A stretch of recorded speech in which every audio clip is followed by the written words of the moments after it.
এই পৃথিবীতে 4 জন বাদশা ছিলেন, 2 জন মুমিন, 2 জন কাফের, যারা গোটা বিশ্বের বাদশা। গোটা বিশ্বের 2 জন মুসলিম, 2 জন কাফের। কাফিরের একজনের নাম নামরুদ, আরেকজনের নাম বাখতানাসর।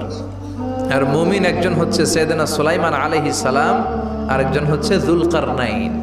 তো সাইয়েদনা সুলাইমান আলাইহিস সালাম আল্লাহকে বলল, আল্লাহ আমি গোটা বিশ্বের বাদশা, আমি গোটা পৃথিবীর সব মানুষগুলোকে একবার লাঞ্চ খাওয়াতে চাই। কি খাওয়াতে? লাঞ্চ মানে কি? দুপুরের খাবার। আল্লাহ বলবেন নো। আল্লাহ বললেন no, it's not your job Sulaiman. Sulaiman, এটা তোমার জব না, it's my duty, it's my job, it's my business. এটা আমার কাজ, আমার কাজ তুমি করতে যাও না। সাইয়েদনা সুলাইমান বললেন, আল্লাহ আমারে ট্রাই করার চেষ্টা দেন, সুযোগ দেন, আমাকে একটু ট্রাই করার সুযোগ দেন, চেষ্টা করার সুযোগ দেন। আমি একটু চেষ্টা করতে চাই গোটা বিশ্বের সব প্রাণীকুলকে, মৎস্যকুলকে, জিনকুলকে, মানবকুলকে খাওয়াতে চাই। আল্লাহ বললেন, সুলাইমান এইটা তোমার কাজ নয়, তুমি পারবা না, কাজটা কার? আমি রিজিক দেই। সাইয়েদনা সুলাইমান বললেন, লেট মি ট্রাই, আমাকে একটু চেষ্টা করার তৌফিক দেন, আমি একটু করি, দেখি না পারি কিনা। আল্লাহ রাজি হয় না, সুলাইমান নবীও ছাড়ে না, ভেজাল আছে না নাই? সুলাইমান আলাইহিস সালামের জোরাজুরিতে আল্লাহ রাজি হলেন। সাইয়েদনা সুলাইমানের অনুসারী ছিল জিনেরা। জিনেরা আবার ওনার কথা শুনতো। উনি জিনদের নিয়ে গোল টেবিল বৈঠক করলেন আর বললেন, সাগরের তীরে বিশাল বড় বড় ডেগের মধ্যে রান্না করো, আফ্রিকার গরুগুলোকে ফ্রাই করো, তিমি মাছগুলোকে ভুনা করো, খাসিগুলোকে রেজালা করো, পোলাও করো, খিচুড়ি করো, বিরিয়ানি করো, সব ধরনের খাবার জমা করো। অমুক অমুক দিন দুপুর বেলায় আমি সাইয়েদনা সুলাইমান আলাইহিস সালাম গোটা বিশ্বের সবাইকে দুপুরের খাবার খাওয়াবো। জিনেরা বড় বড় পাতিলে রান্না করা শুরু করে দিল। রাতে রাতে সাগরের তীরে 40 কিলোমিটার এরিয়ার মধ্যে রান্নার স্তূপ। চলে আসলো সেই মাহেন্দ্র দিন, যেদিনে না লাগবে না, যেদিন খাওয়ানো হবে ওই দিন সবাই এসেছে। সাইয়েদনা সুলাইমান উদ্বোধনী ভাষণ দিবেন। উনি বলতে শুরু করলেন, জিনেরা লাইন ধরবে এদিকে, মাছেরা লাইন ধরবে এদিকে, পাখিগুলো লাইন ধরবে এদিকে, মানুষগুলো লাইন ধরবে এদিকে, সবাই লাইনে লাইনে এসে খাবার খেয়ে যাও। সাগরের ভেতর থেকে বিশাল এক তিমি মাছ এসে বলে, সুলাইমান আমি লাইন মানি না। কি মানি না? আমারে বেলাইনে খাবার দাও। সাইয়েদনা সুলাইমান বললেন, আমি নবী মানুষ, আমি বেলাইন করতে পারি না। তিমি মাছ বলে, আমার পেটে প্রচন্ড ক্ষুধা, এই ক্ষুধায় যদি আমি মরে যাই তাহলে কিয়ামতের দিন আল্লাহ তোমারে ছাড়বে না, কারণ আমি তোমার মেহমান হয়ে এসেছিলাম। ঝামেলা আছে না নাই? সাইয়েদনা সুলাইমান বললেন, বিপদে কি করি? আসলেই তো এই তিমি মাছ আমার মেহমান, আজকে না খেয়ে যদি মারা যায় কিয়ামতের দিন আল্লাহ আমারে ছাড়বে না। সাইয়েদনা সুলাইমান বললেন, ঠিক আছে, শুধু এই তিমি মাছের জন্য বেলাইন, বাকি সবাই লাইনে খাবে। কিছু লোক আছে দেখবেন সব জায়গায় বেলাইন করে, আছে না নাই? র্যাব আছে, পুলিশ আছে, এর ফাঁকেও বেলাইন করে ফেলায়, আছে না নাই? তো সাইয়েদনা সুলাইমান জিনদের আদেশ করে দিল, যাও আফ্রিকার একটা গরু, রোস্ট করা একটা গরু তিমি মাছের পেটের ভিতরে ঢুকায় দাও। তিমি মাছ বলল, সুলাইমান আমি হা করে রাখবো আমার মুখটা, যতক্ষণ না আমার পেট না ভরে তুমি খাবার দিতে থাকবা, পেট ভরে গেলেই মুখ বন্ধ করে ফেলবো। সাইয়েদনা সুলাইমানের কথা অনুযায়ী জিনের বাদশা একটা আস্ত গরু ফ্রাই করা তিমি মাছের পেটের ভিতরে ঢুকায় দিছে, কিন্তু তিমি মাছ হা করে আছে। সাইয়েদনা সুলাইমান বললেন, কয়েকটা খাসি মেরে দাও। একটা খাসি দিয়ে দিল, তারপরও হা করে আছে। বড় বড় ডেক থেকে পোলাও দাও, খিচুড়ি দাও, বিরিয়ানি দাও, আরো কয়েকটা গরু দাও, হা করে আছে। আরো কয়েকশো গরু দাও, হা করে আছে। আরো কয়েক হাজার গরু দাও, হা করে আছে। সুবহানাল্লাহ কইবেন না? দিতে দিতে 1 কিলোমিটারের খাবার নাই, 2 কিলোমিটারের খাবার শেষ, 10 কিলোমিটারের খাবার শেষ, 20 কিলোমিটার শেষ, 30 কিলোমিটার শেষ, 40 কিলোমিটারের খাবার শেষ। এখনো তিমি মাছের মুখটা হা করা আছে না নাই? সাইয়েদনা সুলাইমান সেজদায় পড়ে গেলেন, ডেকে বললেন, আল্লাহ আমি বুঝি নাই, গোটা বিশ্বের সবাইকে তো দূরের কথা, একটা মাছরেও তো রিজিক দিতে পারলাম না। তিমি মাছ এখনো হা করা, ডেকে বলে, সুলাইমান প্রতিদিন রব্বুল আলামিন 3টা লোকমা খাবার আমারে খাওয়ায়, তুমি 40 কিলোমিটারের খাবার পেটে দিয়েছো, কিন্তু আল্লাহর 3টা লোকমার একটা লোকমার সমানও হয় না। এজন্য আল্লাহ বললেন, ওয়ামা মিন দাব্বাতিন ফিল আরদি ইল্লা আলাল্লাহি রিজকুহা ওয়া ইয়ালামু মুস্তাকাররাহা ওয়া মুস্তাওদাআহা কুল্লুন ফি কিতাবিম মুবিন। আল্লাহু আকবার। এই পৃথিবীতে যত প্রাণী আছে, মানুষ আছে, সবাইকে রিজিক দেয় কে? এজন্য রিজিকের মালিক আল্লাহ ডেকে বললেন, গোলাম আযাব আর গজব ততদিন আসবে যতদিন তোমাদের নাফরমানি বন্ধ না হয়। আর যেদিন থেকে নামাজি হয়ে যাবা, যেদিন থেকে আল্লাহওয়ালা হয়ে যাবা, আযাব আর গজব বন্ধ করে দিবে কে? রহমত দিয়ে দেশটারে ভরে দিবে কে? লা ইন শাকারতুম লা আযীদান্নাকুম। শুকরিয়া করো, আমি নিয়ামত বাড়াই দিব। কার কথা?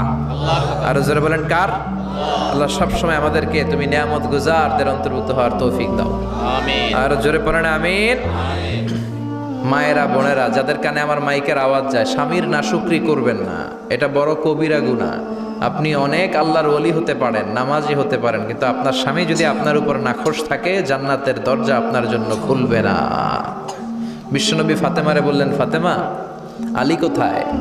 ফাতেমা বলল, আপনার জামাই আলী আমার সাথে ঝগড়া করে বাইরে গেছে। বিশ্বনবীর চেহারাটা আগুনের গোলার মতো লাল হয়ে গেল। বিশ্বনবী ডেকে বললেন, ফাতেমা তুমি বিশ্বনবীর মেয়ে হতে পারো, কিন্তু আলী তোমার স্বামী। আলী যদি তোমার উপর নাখোশ থাকে, জান্নাতের দরজা তোমার জন্য খুলবে না। কোথায় গেছে আলী, কোথায়? বললেন যে মসজিদে নববীতে গেছে। বিশ্বনবী যে দেখলেন বালির উপরে আলী শুয়ে আছে। বিশ্বনবী মজা করে ডাক দিলেন, ইয়া আবা তোরাব। তোরাব অর্থ বালি, তোরাব মানে কি? বিশ্বনবী ডাক দিলেন, ইয়া আবা তোরাব, মানে হে বালির বাবা আলী, ওঠো। এখন আলী ওঠে না, রাগ করে আসছে। বিশ্বনবী এদিক দিয়ে তাকায়, আলী ওইদিকে তাকায়। বিশ্বনবী ওদিকে আসলে আলী এদিকে তাকায়। মনে মনে করে এতক্ষণ আপনার মাইয়াই গুতাইছে, এখন আপনি গুতাইতেছেন। বিশ্বনবী যাই বললো, আলী রাগ করো না, ওঠো, তুমি আমার চাচাতো ভাই, আমার ঘরেই তো তুমি মানুষ হয়েছো। ঘাপটি মেরে হাতটা ধরে টান দিলেন। সাইয়েদনা আলী উঠতে বাধ্য হলেন। বিশ্বনবী কারো হাত ধরে টান দিলে ওই লোক বসে থাকতে পারে? উঠে গেলেন, ঘরে নিয়ে আসলেন। নিয়ে এসে বিশ্বনবী খাটের মাঝখানে শুইলেন। ডান দিকে শোয়ালেন আলীকে, বাম দিকে শোয়ালেন ফাতেমাকে। এবার মেয়ের জামাইকে আর মেয়েকে বুঝাতে লাগলেন, নসিহত করতে লাগলেন, গল্প শোনাতে লাগলেন। কি রোমান্টিক শ্বশুর! এরকম রোমান্টিক শ্বশুর পৃথিবীতে দ্বিতীয়টা খুঁজে পাওয়া যাবে? সুবহানাল্লাহ পড়েন। বিশ্বনবীর কাজই ছিল ঝগড়া লাগলে এরকম মিলায়া দেওয়া। কি করা? মিলায়া দিবেন। সমাজে অনেকে আছে ঝগড়া লাগলে আরো লাগায়া দেয়, আছে না নাই? আগুন লাগলে কি দিয়ে নিবা? পানি ডালতে হয়, অনেকে তেল ডালে। কি ডালে? তো আগুন আরো জ্বলে ওঠে। বিশ্বনবী বললেন, না, খবরদার, ইসলাহু যাতিল বাইন, মিলায় দিবেন। স্বামী স্ত্রীর ঝগড়া মিলায় দেন, ভাইয়ে ভাইয়ে কোপাকুপি মিলায় দেন, এলাকায় এলাকায় গ্রামে গ্রামে মারামারি না লাগাইয়া মিলায় দেন। জান্নাতে আপনার ঘরটারে বড় করে দিবে কে? বিশ্বনবীর কাজ ছিল মিলায় দেয়া। বিশ্বনবী মক্কা থেকে মদিনায় হিজরতের আগে মদিনায় 2টা গোত্র ছিল। এই গোত্রের মধ্যে 120 বছর ধরে মারামারি। কয় বছর? কেউ এই মারামারিটা বন্ধ করতে পারে না। গোত্র 2টার নাম হচ্ছে আউস আর খাজরাজ। আউস খাজরাজের মারামারি। বাবা মরে যাওয়ার সময় ছেলেরা ওসিয়ত করে যায়, নসিহত করে যায়, বাবারে আমারে কোপাইছে, তুইও কোপাবি। ওই বলে আবার নাতিরে কয়, আমারে মারছে, তুইও মারবি। তো বংশ পরিক্রমায় মারামারি চলতেই থাকে, কেউ আর থামাইতে পারে না। বিশ্বনবী মক্কা থেকে মদিনায় হিজরত করতে এসে মদিনায় বাসাবাড়ি করে 7 দিনের মাথায় 120 বছরের মারামারি থামায় দিলেন। কি নবী ছিল! মিলায় দিতেন। ফাসলিহু বাইনা আখাওয়াইকুম, ভাইয়ে ভাইয়ে মারামারি লাগলে মিলায় দাও। স্বামী স্ত্রীর ঝগড়া হলে মিলায়ে দিবেন। এজন্য মায়েরা, বোনেরা, বিশ্বনবী বলেছেন, তাকফুরনাল আশিরা, মেয়েদের সবচেয়ে বড় একটা সমস্যা হচ্ছে স্বামীর নাশুকরি করে। স্বামী দিতে পারলে ভালো, দিতে না পারলে কয় তুমি আমার জীবনে কিচ্ছু দাও নাই। এরকম আছে না নাই? স্বামী আর স্ত্রী বানায় যেজন মিস্ত্রি, সে বড় আজব কারিগর। ঠিক কি না? এই জন্য এই সম্পর্কটা সাইয়েদনা আদম আর হাওয়া থেকে শুরু হয়েছে। কিয়ামত পর্যন্ত স্বামী আর স্ত্রীর এই সম্পর্কের মাধ্যমে গোটা বিশ্বটারে জারি রেখে দিয়েছে কে? তো এই জন্য নারীদের জন্য জান্নাতে যাওয়া সহজ, তারা যদি কিছু প্রসিডিউর মেনটেন করে। বিশ্বনবী বললেন, কোন নারী যদি 4টা কাজ করে, ওই নারীর জন্য 8টা জান্নাতের দরজা খুলে দিবে কে?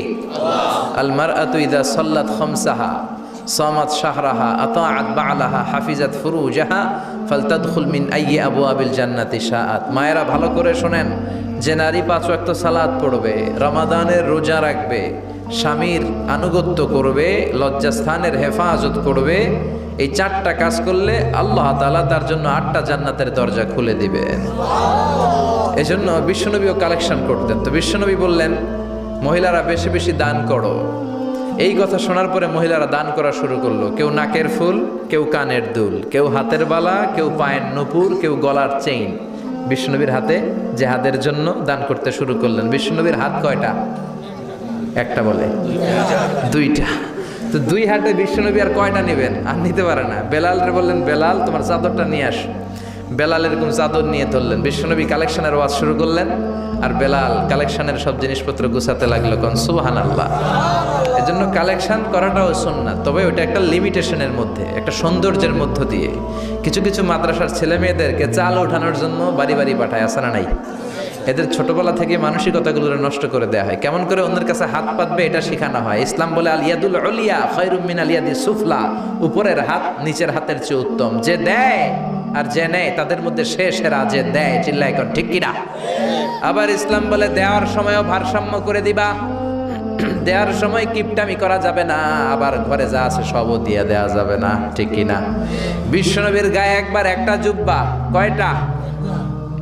এক ভিক্ষুক এসে বলে, নবী আমার জুব্বা নাই, আমার জুব্বা দেন। দয়ার নবী, মায়ের নবী নিজের জুব্বাটা খুলে দিয়ে ওই ভিক্ষুকের হাতে তুলে দিলেন। এখন নবীর গায়ে কোনো জুব্বা নাই। বিশ্বনবী এখন ঘর থেকে বেরোতে পারে না। সাহাবারা এসে ঘরে নক করে, বিশ্বনবী বেরোতে পারে না। আল্লাহ আয়াত নাজিল করলেন, ওয়াল্লাযীনা ইযা আনফাকু লাম ইউসরিফু ওয়া লাম ইয়াকতুরু ওয়া কানা বাইনা যালিকা কওয়ামা। মুমিন বান্দাদের গুণাবলী, যখন দান করে কিপটামি করবে না, আবার অপচয়ও করবে না। এই আয়াত দিয়ে আল্লাহ বুঝাতে চাইলেন, নবীরে ধমক দিলেন, ও নবী, দুইটা জামা থাকলে একটা দিতেন, তিনটা থাকলে একটা দিতেন, একটা যখন ছিল এইটা দিলেন কেন? এখন নিজে পড়বেন কি? সুবহানাল্লাহ কইবেন না? ইসলাম তো ব্যালেন্সড রে ভাই, ইসলাম ভারসাম্যপূর্ণ। ইসলামের সব বিধানগুলো আপনার সাথে স্যুট করবে, ম্যাচ করবে, এটা জীবন ঘনিষ্ঠ। ইসলামে এমন কোনো বিধান দেয়া হয় নাই যেটা আপনার খারাপ লাগবে। অন্যান্য সব ধর্মের প্রতি শ্রদ্ধা রেখেই বলি, আমার ইসলাম যে আহকাম আমাদেরকে দিয়েছে এরকম বিধান কোনো ধর্মের ভেতরে নাই। চিল্লা এখন ঠিক কিনা? হিন্দু ভাইদের প্রতি আমি শ্রদ্ধা রাখি, কারণ অনেক হিন্দু আমার মাহফিলে এসে কথা শুনে। হিন্দু ধর্মের একটা নিয়ম ছিল সতীদাহ প্রথা। স্বামী মারা গেলে ওয়াইফকেও স্বামীর সাথে বেঁধে আগুন দিয়ে জ্বালায় দাও, ছিল না নিয়মটা? রাজা রামমোহন রায় এসে এটা উঠায় দিল। হিন্দু ধর্মে এখনো একটা নিয়ম আছে, পাক্কা হিন্দু হইতে হলে আপনাকে গোমূত্র পান করতে হবে, মানে গরুর পেশাব। ইলাহা ইল্লাল্লাহু মুহাম্মাদুর রাসূলুল্লাহ সাল্লাল্লাহু। হিন্দু ধর্মের একটা নিয়ম আছে, গরুর পেশাব খাওয়া লাগে, গরুর পেশাব খেতে হয়। আমরা কি পেশাব খামো গরুর? 1 কোটি টাকা দিলে? 2 কোটি? 5 কোটি? না, এটা আমাদের রুচিতে হবে না। কি সুন্দর, আমাদের রুচিতে বাদে এমন কোন নিয়ম আল্লাহ দেয় নাই। সুবহানাল্লাহ। আবার আমাদের সেলফ ডিমান্ড, আমাদের ডিজায়ার, আমাদের চাহিদা, আমাদের মননশীলতাকেও ইসলাম গুরুত্ব দিয়েছে। বিশ্বনবী বললেন, ইদা জা আল আশা ওয়াল আশা মান ফাকদ্দিমুল আশা ক্বাবলা আল আশা। ইসলামে রাতের নামাজকে বলে এশা, রাতের নামাজকে কি বলে? আর রাতের খাবারকে বলে আশা, কি বলে? ইসলাম বলে এশা আর আশা দুইটা যদি একসাথে আসে, এশার নামাজ রাখো, আগে আশা খাইয়া লও। সুবহানাল্লাহ। এশারও আজান হচ্ছে, গরম গরম বিরিয়ানি চলে আসছে, কি করবেন? আগে বিরিয়ানি খেয়ে নেবেন, আগে পেটটারে ঠান্ডা করবেন। তা না হলে বিরিয়ানির প্যাকেট রেখে দিয়ে যদি নামাজ পড়েন, নামাজের মধ্যে বিরিয়ানির চিন্তা আছে না নাই? সুবহানাল্লাহ কইবেন না? কি সুন্দর ইসলাম। ইদা জা আল আশা ওয়াল আশা ফাকদ্দিমুল আশা ক্বাবলা আল আশা। চিল্লায় পড়েন সুবহানাল্লাহ। এজন্য ইসলাম আছে যেখানে আমরা আছি, কোরআন আছে যেখানে আমরা আছি। কথা বলেছেন আলী আশরাফ সাহেব, কালেকশন করতেছিলেন, হ্যাঁ, ওইখান থেকে এই কথাগুলো আসলো। যারাই দান করেছেন মসজিদের জন্য আল্লাহ কবুল করো। কথা বলেছেন হযরত মাওলানা মাহমুদ আবুল হাসান সাহেব, হযরত মাওলানা আবু হানিফ সাহেব, যারাই কথা বললেন নিঃসন্দেহে কোরআন সুন্নাহর আলোকে বলেছেন। আল্লাহ এই কথাগুলোর উপর আমাদেরকে আমল করার তৌফিক দাও। আজকের মাহফিলে এসে আমরা খুশি না বেজার? আসুন আমরা তাকবীর দিয়ে আমাদের এই খুশির ধারাবাহিকতা বজায় রাখি। আমি পড়বো লিল্লাহি তাকবীর, আপনারা আমার সাথে তাকবীর দিবেন। পড়বেন আল্লাহু আকবার। পড়েন লিল্লাহি তাকবীর, লিল্লাহি তাকবীর, লিল্লাহি তাকবীর। আসুন এই চমৎকার রজনীতে আমাদের দামি সময় নষ্ট না করে আমরা মহাবিশ্বয় মহাগ্রন্থ আল কোরআন থেকে কথা শুনি। এর কারণ কোরআন এমন বরকতময় কিতাব, এই কিতাবের একটা ভুলও আজ কেউ ধরে দেখাইতে পারে নাই। বরং ভুল ধরতে আসলে তার হেদায়েতের রাস্তা খুলে যায়, ঠিক কিনা? কেউ কোরআনের ভুল ধরতে পারে নাই, কোরআনকে সংশোধন করা যায় নাই, কোরআনের শত্রুতা করে এর বিরুদ্ধে ষড়যন্ত্র করে কেউ সফল হতে পারে নাই। চিল্লা এখন, ঠিক কিনা? এজন্য রব্বুল আলামিন বলেন, এমন কিতাব একটা দিলাম, এই কিতাব তেলাওয়াত করলে হৃদয়টারে ঠান্ডা করে দেয় কে? ঈমান বাড়িয়ে দেয় কে? ওয়া ইযা তুলিয়াত আলাইহিম আয়াতুহু যাদাতহুম ঈমানা। মুমিন বান্দাদের সামনে কোরআনের তেলাওয়াত করলে ঈমান বাড়ায় দেয় কে? শুধু মুমিনদের ঈমান বাড়ায় না, কাফেরদের সামনে তেলাওয়াত করলেও কাফেরদের কলিজাও ঠান্ডা হয়ে যায়। সুবহানাল্লাহ পড়েন। মিশরের একজন কারি ছিল, কারি আব্দুল বাসেত ইবনে আব্দুস সামাদ। ওনাকে নিয়ে মিশরের প্রেসিডেন্ট জামাল আব্দুল নাসের রাশিয়াতে একটা সফর করলো। তখন আবার রাশিয়ার নাম ছিল সোভিয়েত ইউনিয়ন। কি ছিল? সোভিয়েত ইউনিয়ন, এখন হয়েছে রাশিয়া। বিশাল মন্ত্রী পরিষদের বহন নিয়ে গেল। রাশিয়ার প্রেসিডেন্ট মিশরের প্রেসিডেন্টকে লাল গালিচার সংবর্ধনা দিয়ে ওয়েলকাম করলো।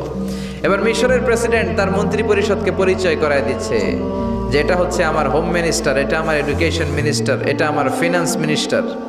তো সবাইকে পরিচয় করে দেওয়ার পরে ওনার সাথে যে মিশরের কারি আব্দুল বাসেতের দিকে তাকিয়ে রাশিয়ার প্রেসিডেন্ট বলে, এইটা আবার কোন মন্ত্রী? এটা হোমমন্ত্রী, এটা শিক্ষামন্ত্রী, এটা অর্থমন্ত্রী, এই যে জুব্বা পরা এই লোকটা, এটা আবার কোন মন্ত্রী? তো মিশরের প্রেসিডেন্ট বলে, এটা আমাদের কোনো মন্ত্রী না, এটা আমগো কারি। এটা কি? হেরা কি কারি কি বুঝে? এরা বলতেছে কারি আবার কি? তো মিশরের প্রেসিডেন্ট জামাল আব্দুল নাসের বলে, he is the reciter of our holy book Quran. তিনি আমাদের ধর্মীয় গ্রন্থ কোরআন তেলাওয়াত করে আমাদেরকে শোনায়। আমরা আমাদের বিভিন্ন প্রোগ্রামে ওনাকে ইনভাইট করি, উনি আমাদের ধর্মীয় গ্রন্থ আবৃত্তি করে শোনায়। তো রাশিয়ার প্রেসিডেন্ট বলে, তোমাদের ধর্মগ্রন্থ আবৃত্তি করে শোনায় তোমাদের প্রোগ্রামে? আজকে রাতেও তো আমাদের জাতীয় প্রোগ্রাম, একটা বড় প্রোগ্রাম আছে, যেই প্রোগ্রামে আমরা সবাই মদ খাবো আর বেলি ড্যান্স দেখবো। কোমর দুলানো ডান্স, রূপবানে না আছে কোমর দুলাইয়া, এই কোমর দুলানো ডান্স আমরা দেখব। তো তুমি যদি বলো আজকের এই ডান্স বন্ধ করে আমরা তোমাদের কারি সাহেবের কাছ থেকে তেলাওয়াত শুনতে পারি। জামাল আব্দুল নাসের বলল, ঠিক আছে তাই করেন, ডান্স বন্ধ করে দেন। তো রাশিয়ার প্রেসিডেন্ট কয়, ওকে ডান, দ্য ডিসিশন ইজ ফাইনাল। আজকে রাতে কোমর দুলানো নৃত্য হবে না, আজকে তোমাদের কারি সাহেবের তেলাওয়াত শুনবো আর মদ খাবো। কি খাবো? ড্যান্স বন্ধ করছে, মাগার মদ বন্ধ করে নেই। তো আব্দুল বাসেদ রাজি হলেন, ওনাকে নিয়ে যাওয়া হলো। সিঙ্গাররা গিটার দিয়ে যেখানে গান গায় ওখানে বসানো হলো ওনারে। আর সবার হাতে মদ, হুইস্কি, রেড ওয়াইন, অ্যালকোহল নিয়ে বসেছে যে মদ খাবে। রাতে এরা মদ খায়, দু এক প্যাক না খেলে এদের ঘুম হয় না। তো আব্দুল বাসেদ ওই দিন তেলাওয়াত করেছিলেন চোখ বন্ধ করে। আর চোখ বন্ধ করার আগে, তেলাওয়াতের আগে আল্লাহর বলেছেন, আল্লাহ এই যে এতগুলো কমিউনিস্ট লিডার, আমি আমার গলায় তুমি যত সুর দিয়েছো, আমি দরদ দিয়ে তেলাওয়াত করব, তুমি তোমার কোরআনের বাণীটা এই কমিউনিস্ট কাফের লিডারদের অন্তরের ভিতরে ঢুকাইয়া দিও। সবাই মদ নিয়ে রেডি। উনি শুরু করলেন আউযু বিল্লাহি মিনাশ শাইতানির রাজিম বলে তেলাওয়াত শুরু করলেন। ওনার তেলাওয়াত যখন শুরু হলো, কেউ আর মদ খায় না, মদের গ্লাস রেখে দিয়ে সবাই ওনার দিকে তাকিয়ে রইল। উনি ওনার কণ্ঠে যত দরদ ছিল, সুর ছিল, সুরের ঝংকার ছিল, মেলোডি ছিল, ভয়েস ছিল, সব উজাড় করে কোরআন তেলাওয়াত করতে লাগলেন। কমিউনিস্ট লিডারগুলো তেলাওয়াত শুনতে শুনতে মনের অজান্তে চোখের পানি ছাড়তে শুরু করছে। লম্বা সময় তিনি তেলাওয়াত করলেন, ওরাও মদ খাওয়া রেখে দিয়ে কান্না জুড়ে দিল। তেলাওয়াত শেষ, চোখ খুলে দেখে কেউ মদ খায় নাই, সবার চোখে পানি। মিশরের প্রেসিডেন্ট জামাল আব্দুল নাসের ওদেরকে বলল, did you understand the meaning of the verses of the holy Quran? এই যে আমাদের কারি সাহেব তেলাওয়াত করছে, তোমরা কি অর্থ বুঝছো? কয় না, বুঝি নাই। তো কান্দলা কেন? চোখে পানি কেন? কমিউনিস্ট কাফের লিডাররা বলে, আমাদের জীবনে এত সুন্দর তেলাওয়াত, সুরেলা কণ্ঠ আমরা শুনি নাই। এই তেলাওয়াতটা শুনে আমাদের হৃদয় ঠান্ডা হয়ে গেছে, যদিও বুঝি না, কিন্তু হৃদয়টা ঠান্ডা ঠান্ডা লাগে, অন্তরটা প্রশান্ত প্রশান্ত লাগে। আমাদের অন্তরে অনেক জ্বালা, অনেক যন্ত্রণা, আমাদের অনেক দুঃখ আর কষ্ট, এগুলোকে ভুলে থাকার জন্য আমরা রাতে বেলি ড্যান্স দেখি আর মদ খাই।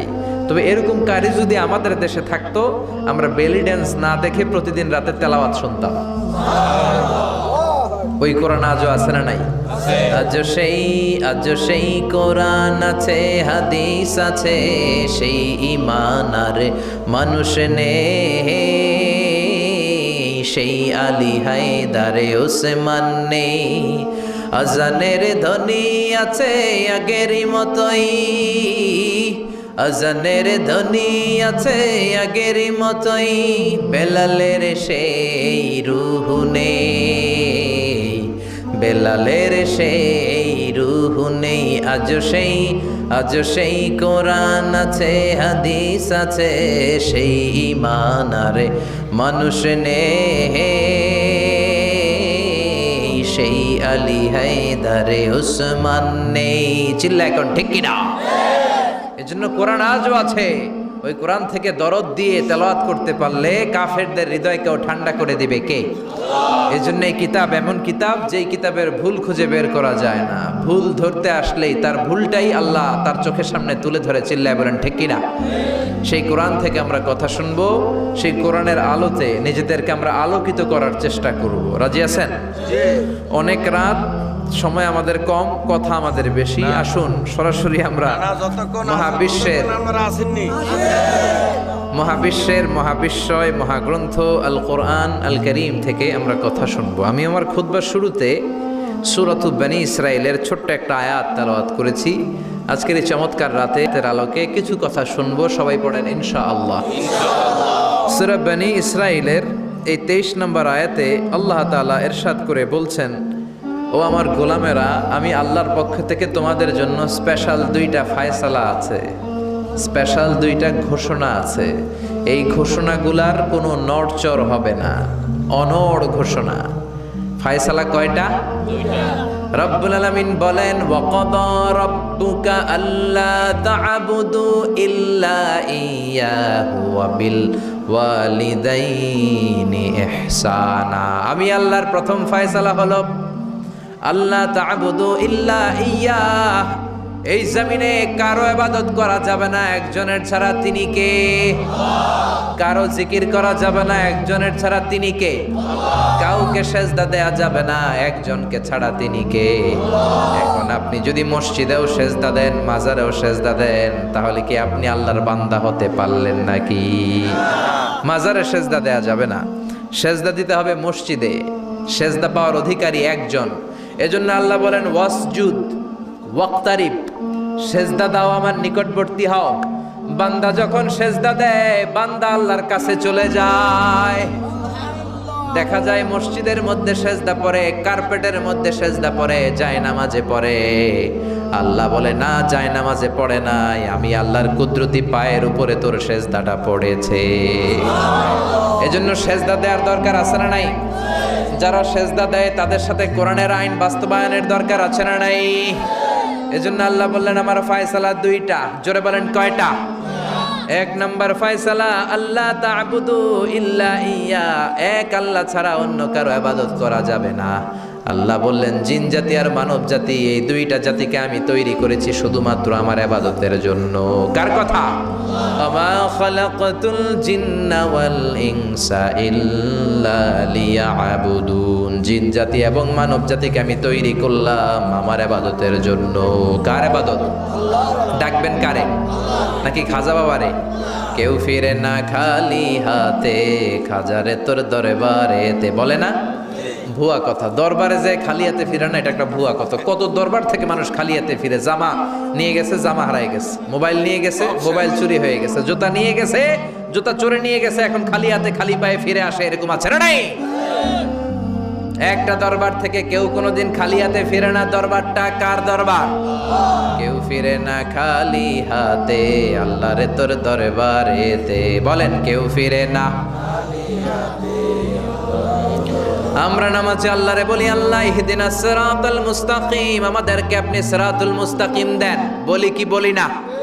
আল্লাহ বলে, ওয়া আনি'বুদুনি হাযা সিরাতুম মুস্তাকিম, তোমরা আমি আল্লাহর ইবাদত করো, আমি আল্লাহর ইবাদত করাটাই হলো সিরাতুল মুস্তাকিম। সুবহানাল্লাহ। এবার আপনি দেখবেন আপনি ইবাদত করেন কার? আপনার সেজদা যদি শুধু মসজিদে পড়ে, তার মানে আপনি সিরাতুল মুস্তাকিমের উপর আছেন না নাই? কিন্তু যদি দেখেন কিছু সেজদা পড়ে মসজিদে, কিছু পড়ে মাজারে, তাইলে ভেজাল আছে না নাই?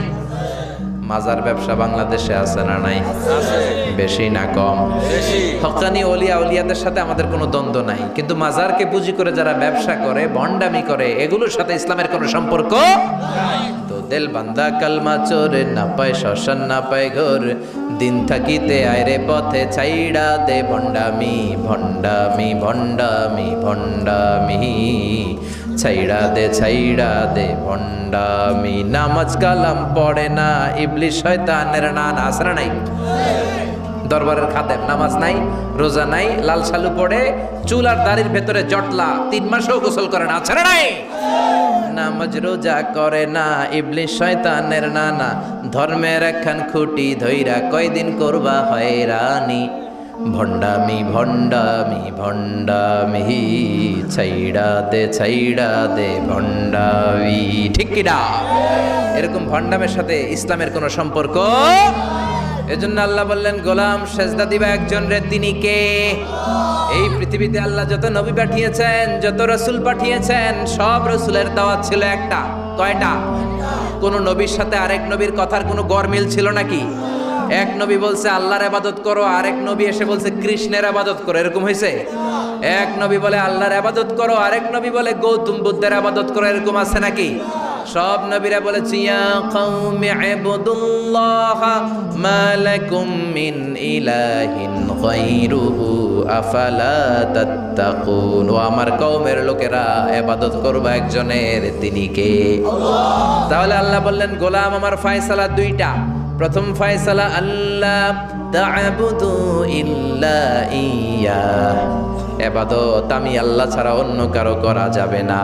যার ইবাদত করা হয় তারে বলা হয় আরবিতে মাবুদ। আমাদের মাবুদ কে? আমাদের মাবুদ হচ্ছে আল্লাহ। তাহলে আল্লাহর প্রথম ফয়সালা, ইবাদতের হকদার, ইবাদত পাওয়ার উপযুক্ত মহাবিশ্বে কেবল একজন সত্তা, তিনি কে? আল্লাহ।